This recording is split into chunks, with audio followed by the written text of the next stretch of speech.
माझ्या आयुष्यामध्ये हा सर्वात मोठा दुःखाचा क्षण आहे. ही एवढी मोठी जबाबदारी आणि संधी मला मिळाली, पण माझ्यासोबत माझे वडील नाही आहेत. त्यापेक्षा दुसरी कुठलीच गोष्ट माझ्या आयुष्यात वाईट नाही. की गेल्या 30 वर्षापासून माझ्या प्रत्येक गोष्टीला साहेब माझ्यासोबत राहिले आणि आज ह्या एवढा मोठा मी राजकीय प्रवास त्यांच्या आशीर्वादाने सुरू करतोय. पण ते आज माझ्यासोबत या क्षणाला नाही आहेत. आज ते असते तर एक वेगळा आनंद असता.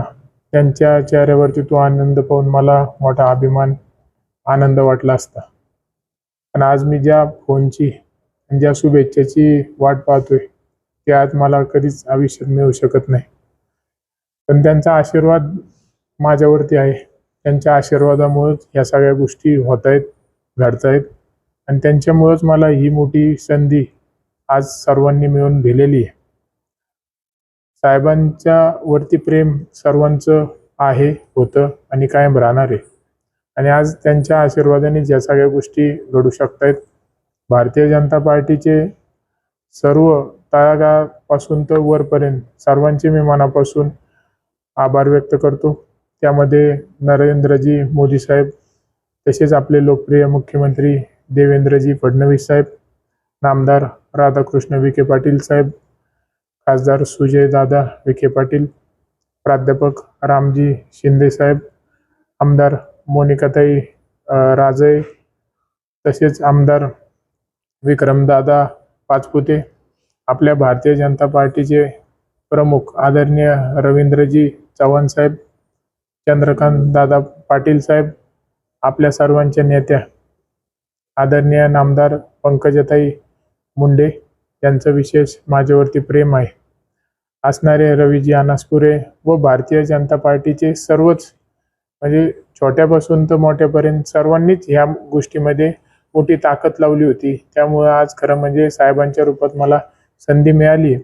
सर्वांचे मी मनापासून आभार व्यक्त करतो आणि नक्कीच तुम्ही जो विश्वास माझ्यावर दाखवलाय साहेबांच्या रूपाने, की जसं साहेब 30 वर्षापासून काम सर्वसामान्य जनतेसाठी करते, तसंच काम मी आपल्याला विश्वास देतो की कुठंच विश्वासाला तडा न जाता त्याच पद्धतीने माझा प्रयत्न राहील की साहेबांना जनतेशिवाय करमत नव्हतं, जनतेशिवाय त्यांना दुसरी कुठली आवड नव्हती आणि त्यांच्या आनंदासाठी साहेब जेवढं काम करत होते, माझा प्रयत्न पूर्णपणे हाच राहील की त्यापेक्षा थोडं पुढं जाऊन साहेबांच्या आत्म्याला शांती लाभन की मी जनतेची सेवा करतोय पाहताना.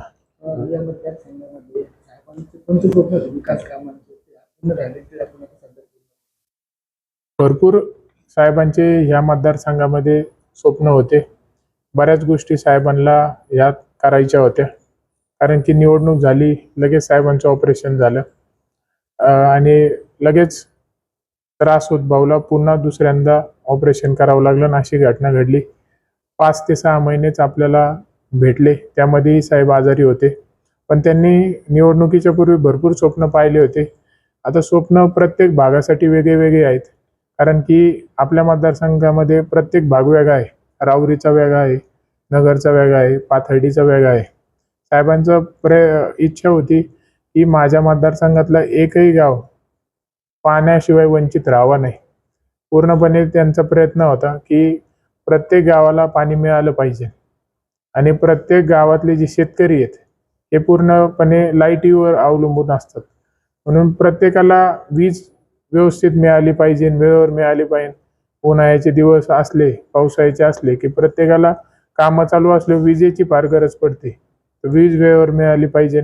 आपण पाहतो शेतकरी असल्यामुळं डिप्यांचे मोठे प्रश्न उद्भवतात रोजच्या जीवनामध्ये, की थोडं जरी ओव्हरलोड झालं किंवा काही अडचण आली तर लगेच डीपी जाती. आता जनतेचा एवढा विश्वास साहेबांवरती होता, हक्काचा माणूस म्हणून जनता साहेबांना फोन करायची, साहेब आमची अशी अशी डीपी जाळली. साहेब लगेच संबंधित अधिकाऱ्याला फोन लावून 2 तासातच त्यांच्यासाठी डीपी उपलब्ध करून देत होते. म्हणून हे छोट्या छोट्या गोष्टीपासून तर मोठ्या गोष्टी, म्हणजे आता मी तुम्हाला सांगतो की 30 वर्षापासून साहेबांना ची सवय एवढी जनतेला लागली होती घरातल्या माणसासारखी, की काही जरी छोट्यातली छोटी गोष्ट झाली तरी लगेचच फोन करायचा किंवा समक्ष येऊन भेटायचं, किंवा एखादी मोठा जरी प्रकल्प प्रश्न असला तर साहेबांच्या माध्यमातूनच करायचा. म्हणून मी पाहतोय की छोटी एखाद्याची रस्त्यात गाडी धरली, एखादा शेतकरी आहे त्याचं काही नुकसान झालं, किंवा मी तुम्हाला उदाहरण दिलं आता डीपी जाळली, किंवा पोलीस स्टेशन आहे, तहसीलदार आहे, प्रांत आहे, यांच्याशी निगडीत कामं आहेत. म्हणजे वेगळ्या वेगळ्या प्रकारचे कामं हे प्रत्येकाशी रोजच्या जीवनात साहेबांच्या आधारेवरती जनता करत होती. आणि मोठे प्रश्न भरपूर आहेत आपल्या मतदारसंघामध्ये. मी सांगितलं की विविध वेगळ्या वेगळ्या प्रकारचा प्रश्न आहेत. राऊरी शहरासाठी एक वेगळे प्रश्न आहेत, राऊरी तालुक्यासाठी वेगळे आहेत, नगर तालुक्याला वेगळे आहेत, पाथर्डी तालुक्याला पूर्णपणे वेगळे आहेत.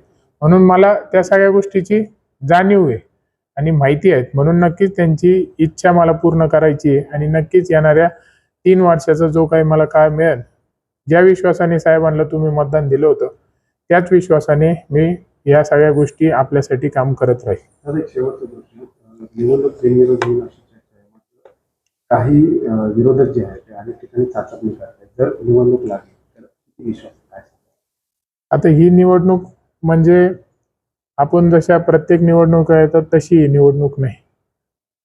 माझ्यासाठी तर हे जे काही मी करतोय हे सगळं काही माझ्या वडिलांसाठी आहे, की त्यांनी 30 वर्षापासून रात्रंदिवस एक करून हे छोट्यातल्या छोट्या गोष्टीपासून तर मोठ्या गोष्टीपर्यंत एक एक माणूस स्वतःशी जुडला, एवढा मोठा परिवार तयार केला. 30 वर्षापासून साहेब या परिवाराला सांभाळतायत. जनतेने देखील साहेबांना आपल्या घरातला प्रमुख आणि हक्काचा माणूस म्हणून पाहिलेलं आहे. म्हणून ही निवडणुकीला सामोरे जात असताना प्रत्येकाची हीच इच्छा आहे की साहेबांनी आमच्यासाठी हे केलं, असं काम केलं, आमच्या सुखामध्ये आले, दुःखात आले, अडचणीत आले, जे कधी ना सुटणारं काम होतं ते साहेबांनी आमच्यासाठी 2 मिनिटात फोन करून सोडून दिलं. असे बरेचसे अनुभव आणि बऱ्याचशा गोष्टी या 30 वर्षामध्ये झाल्यात. म्हणून मला विश्वास आहे की जनता पूर्णपणे आपल्या सोबत आहे. आता निवडणूक एक नाव आहे, पण हे जे काय आहे हे फक्त आदरणीय आमदार शिवाजीराव कर्डिले साहेब म्हणूनच या गोष्टीला आपण सामोरे जातो की त्यांनी कमावलेल्या प्रत्येक गोष्ट ती आपल्याला पुढे न्यायची आहे. आणि त्यासाठीच मला पूर्णपणे विश्वास आहे की जनता यामध्ये माझ्यासोबत आहे. साहेबांचं जे राऊरी मतदारसंघासाठी स्वप्न होतं ते निश्चित मला येणाऱ्या काळामध्ये पूर्णपणे ताकद लावून त्या गोष्टी पूर्ण करायच्या आहेत. आणि मला विश्वास आहे की जनता मला त्यांचं स्वप्न पूर्ण करण्यासाठी यामध्ये संधी देईल. आत्ताच सकाळी बातमी मिळाली की साकाई योजना देखील गेल्या अनेक वर्षांपासून जो प्रलंबित प्रश्न होता तो खरं म्हणजे सुटलाय. साहेबांची फार मोठी इच्छा होती की प्रत्येकाला साकाई योजनेच्या माध्यमातून पाणी मिळालं पाहिजे. आणि आज खरं म्हणजे मला तिकीट जाहीर झालं, त्याचबरोबर ही बातमी आली की योजना देखील आपल्याला मंजूर झाली. नक्कीच साहेबांचं स्वप्न आज साकाई योजनेच्या माध्यमातून शेतकऱ्यांसाठी पूर्ण झालेलं आहे आणि त्यामध्ये सगळ्यांचा सहभाग आहे. हे करण्यामध्ये सगळ्यांचे मी मनापासून आभार व्यक्त करतो. अशाच बातम्यांचा आढावा घेण्यासाठी आजच आपल्या YouTube चॅनलला सबस्क्राईब करा. बातमी आवडल्यास लाईक करा आणि इतरांपर्यंत शेअर करा.